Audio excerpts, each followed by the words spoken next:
Hello, everybody. We are on part 2 of our unit on Islam, the history of Islam. And this will be a shorter video because a lot of the work you'll be doing with your PDF and filling out information about the beginning of Islam with Muhammad.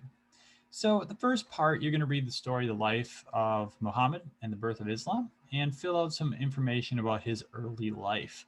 And a lot of his life is going to focus around Medina and Mecca. Both of these cities are located in Saudi Arabia, as you can see right here, and that's within the Middle East. So you'll go through the story of his life and how Islam is founded, all of that. And then in 632, Muhammad dies. And this is when problems start to begin for Islam. And it's largely because there's no one to take his place. He doesn't have a son who is going to be the successor. So they need to figure out, well, who is going to be the successor? So this is where you begin your notes for the video lecture 2. Here we go. All right, so the first one, Abu Bakr, reigns from 632 to 634. He becomes the first caliph. Now, a caliph is a successor to Muhammad. It is the next leader in line. And he leads what become known as jihads. Now, there's many interpretations of what jihad means. In this case, jihad means a holy war against neighboring people. In general, Muslims believe jihad means an internal struggle. We'll get to that in a little bit. So he begins to take over different territory. He expands the territory that Muhammad had, and we start to see that Islam spreads through the word, through converting people by belief, but also because of warfare and violence too. In 634, for the next 10 years, we see Umar becomes the second caliph, and he takes over the Holy Land and major portions of Iraq and Iran. And so he'd be adding a lot of the territory right here to this new kingdom of Islam. Then we get Uthman, the third caliph, and this is when we really start to see troubles. Now, Uthman was a Muslim, but at one point his family opposed Muhammad. And as you can believe, some other Muslims didn't like this. It would be kind of like having a pope whose family was against Jesus. It wouldn't go over very well. And so some Muslims really don't like his family because of this. And in the end, Uthman is assassinated by some of his opponents. And so again, we're left with this question, well, who is the next caliph going to be? So we see under Uthman, sorry, let me see the screen here. We have this little portion, and then it expands, and it expands. The kingdom continues to become bigger, and so Islam is continuing to grow. And so the power of the caliph is not only in religion, it's also in wealth, it's also in trade, it's in resources, all those things. And so like always, when religion and government mix, it's not simply about religion anymore. It's just as much about government and resources at this point. So the fourth caliph is going to be Ali.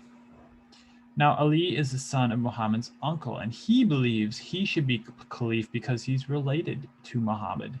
And so he feels the bloodlines are important. And a lot of people agree with him. However, Uthman's relatives, the caliph that was assassinated, they don't agree. And so the two groups get together, and at this point, Ali is stabbed to death. And so there's debate over how that happened, but he's stabbed to death. And so all of a sudden, we have two caliphs in a row that are assassinated. So two groups form out of this. The first group, the Shia or the Shiites, they believe only descendants of Muhammad should be the caliph, and they are in the minority. So the leader of Islam has to be related to Muhammad in some way. That is what the Shia would say. Now, the second group, the majority group, is the Sunni. The Sunni believe that you don't have to be descendant of Muhammad. You simply need to be a person of good moral character, of ability, somebody who desires to see Islam do well. That's what you need if you're going to be a leader of Islam. And so even to this day, we see this breakdown, right? The Shia, the minority group, have control in Iran and parts of Iraq and in Lebanon a little bit. And the Sunni, those who do not believe you need to be related, they are largely with Turkey, Syria, Egypt, and Saudi Arabia. And so we have two very distinct groups now, and these distinct groups have power in different areas. And so we've seen a lot of fighting throughout history between the Sunni and the Shia. And it comes down to this essential idea right here. Who should be the leader of the faith? And they have very different ideas. So that is our breakdown of Islam. The last thing to look at is this word jihad. Now, the word jihad translates to struggle, and it means a struggle of a Muslim to be a good believer and to inform others about that belief. Now, you hear about jihad in a lot of different ways. Oh, my website's not here anymore. That's too bad. That was a good website too. Oh, well. Oh, here's what we have. You have jihad of the sword.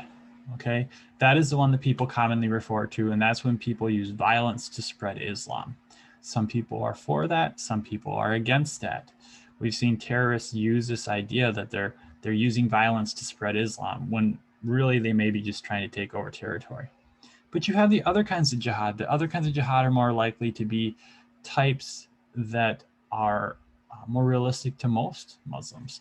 So we have jihad of the pen, and that's when Muslims use writing to try to spread Islam. We have jihad of the mouth, where they use their words, jihad of the hands, where they use actions. And so there is jihad in the military sense of the sword, where people are using violence.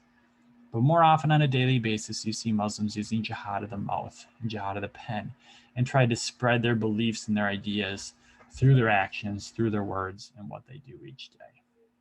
So that's what we have for this video lecture. I promised you it would be short, and it is. You have a great day, and let me know if you have any questions along the way. Take care.